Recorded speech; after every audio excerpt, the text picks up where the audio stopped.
Guys we have one more sign जिससे we can say कि future में zombie apocalypse definitely होगा। इस वीडियो को पूरा देखना और दोस्तों में भी शेयर करना, cause this is the real threat to this world, जिसे हमने अगर अभी कोविड-19 की तरह एडवांस में वार्निंग्स मिलने के बावजूद भी इग्नोर कर दिया तो बाद में हम सब बहुत पछताएंगे। तो शुरू से शुरू करते हैं। I was scrolling and Ayaan's message popped up saying कि डॉक्टर क्रीप की इस प्रेडिक्शन को हमें देखना चाहिए। उसने ज़ॉम्बी एपोकलिप्स को प्रेडिक्ट किया है and I was like wait, who is doctor Creep? और अयान सेड कि he is the same guy who predicted कोविड-19 वे बिफोर इन 2013 एंड तभी मुझे भी कोरोना के दिन याद आ गए कि उस वक्त ये पर्सन बहुत वायरल हुआ था क्योंकि इसने लिटरली एक दो सॉन्ग में कोविड, लॉकडाउन, वायरस सबका जिक्र बहुत पहले साल 2013 में ऑलरेडी कर दिया था, जो कि एक स्ट्रॉन्ग वैलिड रीजन था हमें इसके ज़ॉम्बी रिलेटेड प्रेडिक्शंस को भी डिटेल में देखने का और उसकी प्रोफाइल का पोस्टमार्टम करने का। एंड उसके बाद थोड़ा रिसर्च करने पर जो मुझे मिला that was quite serious and at the same time much more interesting. तो आखिर क्या थी वो इंटरेस्टिंग चीज? ये डॉक्टर क्रीप है कौन? क्यों इसके कहे गए वर्ड्स को हमें हल्के में नहीं लेना चाहिए? कहीं ये गवर्नमेंट का कोई सीक्रेट एजेंट तो नहीं? और मोस्ट इंपॉर्टेंट थिंग कि ज़ॉम्बी एपोकलिप्स को लेकर डॉक्टर क्रीप ने क्या कुछ कहा है और उस पर मेरी क्या राय है? तो थोड़ा इंतजार करो, इन सब सवाल का जवाब देगा ये मंदबुद्धि बालक।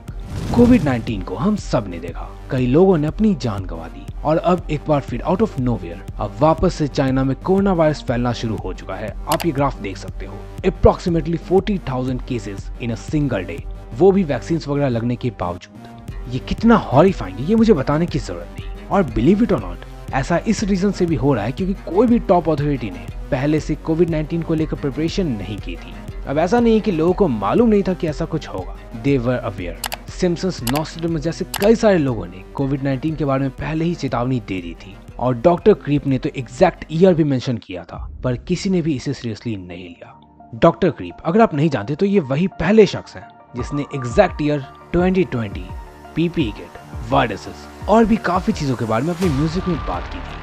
इन्होंने अपने गाने में कोरोना वायरस का जिक्र सालों पहले कर दिया था। And if you are thinking कि ऐसा वो फेम पाने के लिए या लोगों को पैनिक करने के लिए भी तो कर सकते हैं, उसके बातों पर क्यों ही बिलीव करें? तो देखो, आई एम नॉट सेइंग कि ही वाज 100% श्योर, लेकिन अगर कोई 35 प्लस एज का बंदा कुछ मैसेज लॉजिकली म्यूजिक वगैरह के थ्रू कन्वे करने की कोशिश कर रहा है जिससे अल्टीमेटली हमारी लाइफ सेव होगी, तो उस पर बिलीव क्यों ना किया जाए?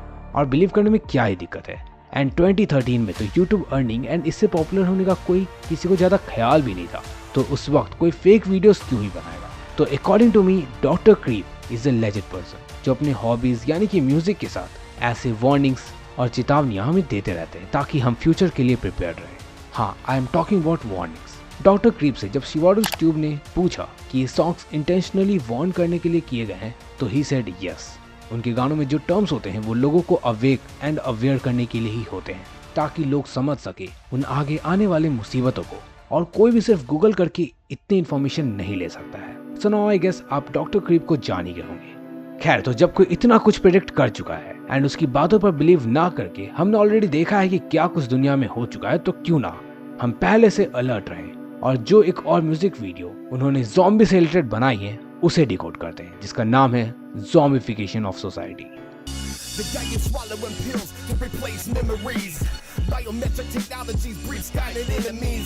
They got you swallowing pills to replace memories. Biometric technologies breed Skynet enemies.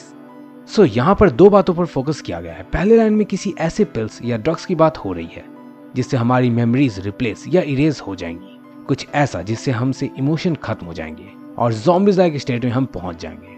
वहीं बायोमेट्रिक टेक्नोलॉजीज वाली लाइन में टेक्नोलॉजी के जरिए एनिमीज बिल्ड करने की बात हो रही है, कुछ ऐसा जिससे कोई ऑर्गेनाइजेशन दुनिया पर राज कर सके। यहाँ पर स्काईनेट टर्म यूज किया गया है जो कि टर्मिनेटर से कनेक्टेड हो सकता है। टर्मिनेटर एक मूवी फ्रेंचाइज है जिसमें स्काईनेट एक सेल्फ अवेयर सुपर कंप्यूटर होता है जो ह्यूमन को एक थ्रेट मानता है और रॉबोट्स को भी कंट्रोल करता है। तो यहाँ भी कुछ ऐसी ही चीजों की बात हो रही है जो ह्यूमंस को थ्रेट समझकर हमें ज़ॉम्बी जैसा बना देगी, और जिस स्पीड से टेक्नोलॉजी डेवलप हो रहे हैं और आर्टिफिशियल इंटेलिजेंस वगैरह आ रहे हैं, ऐसा कुछ होना बिल्कुल पॉसिबल है। Zombies with chip implants, palm scan on demand. So zombies with chip implants, Dr. Creep wants to convey कि zombies intentionally ब्रेन के साथ एक्सपेरिमेंट करके बनाए जाएंगे और कुछ ऑर्गेनाइजेशन के लिए काम करेंगे, जैसा रेसिडेंट इविल में नेमेसिस था। तो यहाँ वैसे किसी चीज की बात हो रही है जो ऑर्गेनाइजेशन जानबूझकर बनाएगी और जो डिमांड करने पर पाम स्कैन से लेकर कुछ भी लिटरली कुछ भी करने को रेडी रहेंगी। इसके बाद म्यूजिक में ये इसी लाइन को थोड़ा और एक्सप्लेन करते हैं एंड देन आता है one more important line. Humanity facelift is pure insanity wasted. 21 walked to the 2030 to lockdown. Humanity facelift, it's pure insanity wasted. 21 wrapped into 2030 till lockdown. अब यहाँ डॉक्टर क्रीप ऐसा कहना चाह रहे हैं कि ह्यूमैनिटी को न्यू तरीका देने का कोई मतलब नहीं है और अब जो कुछ हो रहा है सब इंसेन यानी कि पागलपनी है। Maybe he is referring to the zombification of society, जो म्यूजिक का मेन टाइटल भी है। And then he mentions 2030 and 2021। कुछ लोग इसे कोरोना वायरस के लॉकडाउन से कनेक्ट कर रहे हैं और सोच रहे हैं कि वापस से लॉकडाउन लगेगा, तो नहीं, इसका मीनिंग कुछ और ही है जो खुद डॉक्टर क्रीप ने फेसबुक पर क्लियर भी कर दिया है। सो दिस 2030 टिल लॉकडाउन वाली specific line has nothing to do with corona virus lockdown. अब हम ये तो जान गए हैं कि इसका मीनिंग क्या नहीं है, लेकिन फिर इसका एक्चुअल मीनिंग क्या है?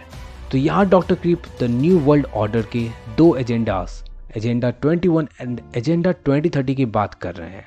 एंड देन ये अपने फेसबुक पोस्ट में बताते हैं कि लॉकडाउन वाले से मतलब है कि 2030 तक न्यू वर्ल्ड ऑर्डर के प्लान्स लॉक्ड रहेंगे और सीक्रेट रहेंगे। सो चलो एटलीस्ट यहाँ लॉकडाउन की बात तो नहीं हो रही। The storm hits hard and warn the city is hot now. Talk loud about chemicals and dark clouds. The storm hits hard, warn the city is hot now. Talk loud about the chemicals in the dark clouds.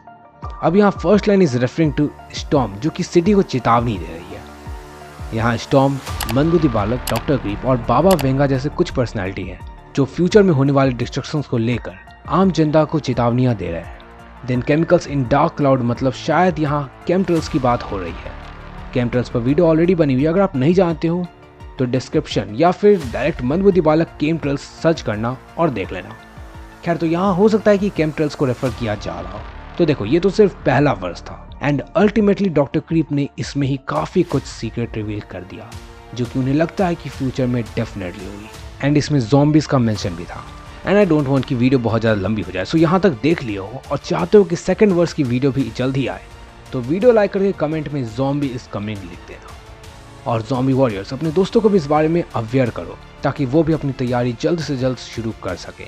और मैं एक बात तुम्हें बता दूं कि अगर तुम्हें लग रहा है कि प्रेडिक्शंस कभी सच नहीं होती तो एक बात जान लो कि सिम्पसन्स द एनिमेटेड शो ने मिस्टीरियसली 25 प्लस प्रेडिक्शंस की थी जो सही साबित हुई, और वो भी हूबहू। तो अब अगर तुम्हें सिम्पसन्स के उन प्रेडिक्शंस के बारे में जानना है जो सच साबित हो चुकी हैं तो लेफ्ट साइड पर क्लिक करके देख लेना।